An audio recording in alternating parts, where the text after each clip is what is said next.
Бәріңіз сәлем достар, сізбен бірге мен. Бүгін біз бір суретшіден сұхбат алатын боламыз. Оның аты Шырай. Сәлеметсіз бе?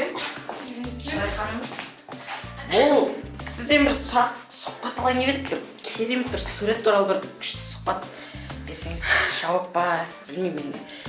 Мына сурет осы қанша сағат болды салып отқанымызға? 4 сағат. Кеше ғана көрмей қалыпсың өзің. Келші. Кішкентай қоспай деймін ғой. Екеуін салып ғой 4 сағат кетті. 4 сағат кетеді бізге. Сонда көлеңкесімен бәрімен саласыз, иә? Штрихпен. Суретші былайынша қалай отыру керек, соны айтыңызшы. Ол өзін еркін сезіну керек. Және тік отыру керек. Ол және сурет салып кезде өзі демалып отыру болады. Ал қарындашты қалай ұстау керек? Кәдімгідей ұстау керек.